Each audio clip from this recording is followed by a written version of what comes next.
जी સૌથી પહેલાં ઓએનજીસીની વાત કરી લઈએ તો અહીંયા મિશ્ર પરિણામ અપેક્ષા અહીંયા બનતી દેખાઈ રહી છે, કારણ કે નફાના ફ્રન્ટ પર જુઓ થોડો વધારો આપણને જોવા મળતો દેખાઈ શકે છે.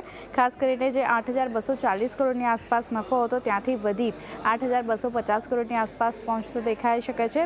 પણ આવકની વાત કરી લઈએ તો ત્યાં એક ઘટાડો આપણે જોઈ રહ્યા છે. જો 33,716 કરોડની આસપાસ જે હતો ત્યાંથી ઘટી 32,810 કરોડની આસપાસ આવક આવતી દેખાઈ શકે છે. એબિટાના ફ્રન્ટ પર જોઈએ તો ત્યાં પણ એક નબળા નંબર્સ આ ક્વાર્ટરમાં આવતા દેખાઈ શકે છે. જે 18,970 કરોડની આસપાસ જે એબિટા હતા ત્યાંથી એબિટા ઘટી 18,020 કરોડની આસપાસ આપણને પહોંચતા દેખાઈ શકે છે.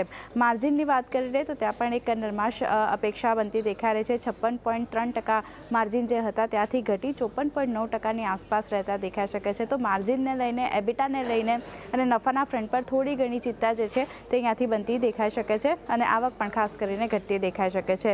હવે ઓછા ઓપેક્સથી ઉત્પાદન જે છે તે 5% ઘટવાની વધારે અસર જે છે તે અહીંયાથી આપણને નહીં જોવા મળે. Q4માં ઓઇલ એન્ડ ગેસના વોલ્યુમ જે છે તે ખાસ કરીને અહીંયાથી ફ્લેટ રહેતા જોવા મળી શકે છે.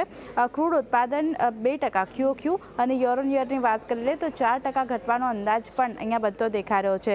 ગેસ ઉત્પાદનની વાત કરીએ તો લગભગ 5% ત્યાં ઉત્પાદન ઘટવાના અંદાજ બની રહ્યા છે અને વેલ્યુ એડેડ પ્રોડક્ટ વેચાણ જે છે તે અહીંયાથી ખાસ કરીને 12% આપણને વધતું જોવા મળી શકે છે.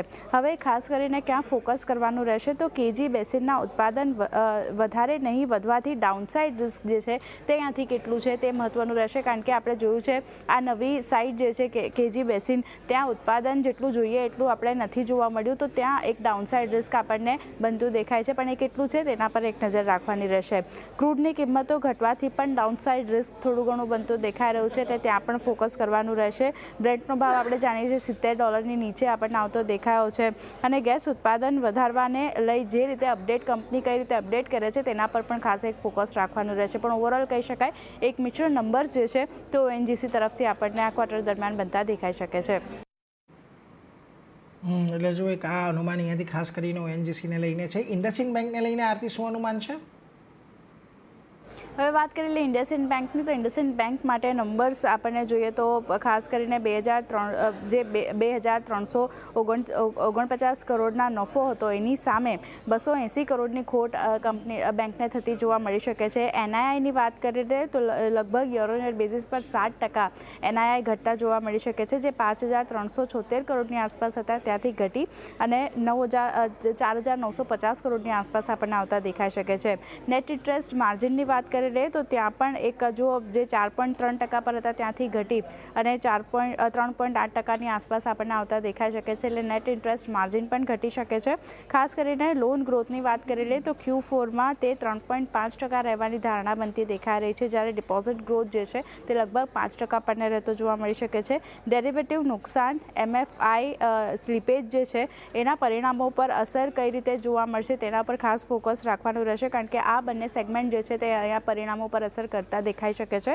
MFIમાં દબાણના કારણે સ્લીપેજ જે છે તે થોડા ઘણા ઘટતા જોવા મળી શકે છે. બાકી વાત કરીએ તો ઇન્ડસ્ટ્રીની તુલનામાં ક્રેડિટ ખર્ચ વધવાની ધારણા જે છે તે પણ અહીંયાથી બનતી દેખાઈ રહી છે અને MFIમાં અસેટ ક્વોલિટીમાં દબાણ જોવા મળી શકે છે. સાથે જ ક્રેડિટ કાર્ડ સેગમેન્ટ પર પણ આની અસર આપણને જોવા મળી શકે છે. તો આ બંને પર ધ્યાન રાખવાનું રહેશે. એ સિવાય ક્યાં ફોકસ કરવાનું છે ઇન્ડસઇન્ડ બેંક માટે આપણે વાત કરી લઈએ તો અસેટ ક્વોલિટી પર ખાસ ફોકસ રાખવાનું રહેશે અને નવા CEO અને MD વિશે જે રીતે કઈ રીતે બેંક અપડેટ કરે છે અને તેમના કાર્યકાળ વિશે કઈ રીતે અપડેટ કરે છે તેનામાં પણ ફોકસ રાખવાનું રહેશે. પણ ઇન્ડસઇન્ડ બેંકની પણ વાત કરી લઈએ તો અહીંયા પણ એક નબળા પરિણામ Q4માં અપેક્ષા બનતી દેખાઈ રહી છે કે એક નેગેટિવિટી અને નબળા નંબર્સ જે છે ત્યાંથી આપણને બનતા દેખાઈ શકે છે. એટલે જુઓ ખાસ કરીને ઇન્ડસઇન્ડ બેંક અને ઓએનજીસીના અનુમાન બનતા દેખાઈ રહ્યા છે. આભાર આરતી અમારી સાથે જોડાઈને સમગ્ર વિગત આપવા બદલ.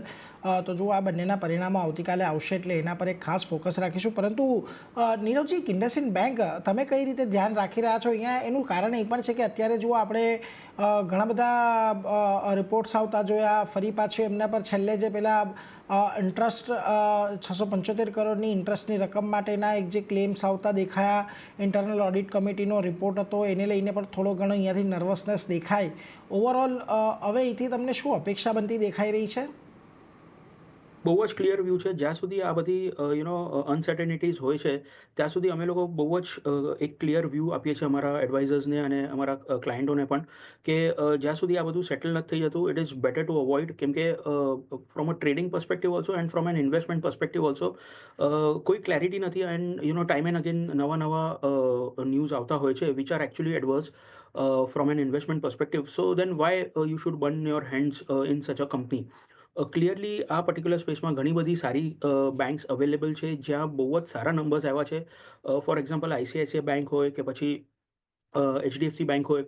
ફોર ધેટ મેટર કોટક બેંકના થોડા નંબર્સ નબળા હતા, but as compared to IndusInd bank numbers will be much better. So overall અમને લાગે છે કે અત્યાર માટે definitely avoid IndusInd bank and બધું સેટલ થઈ જવા દો. Probably will get some clarity કે મેનેજમેન્ટ કેવી રીતના ચેન્જ થાય છે, નવા પર્સન્સ આવશે and how they will tackle this particular situation.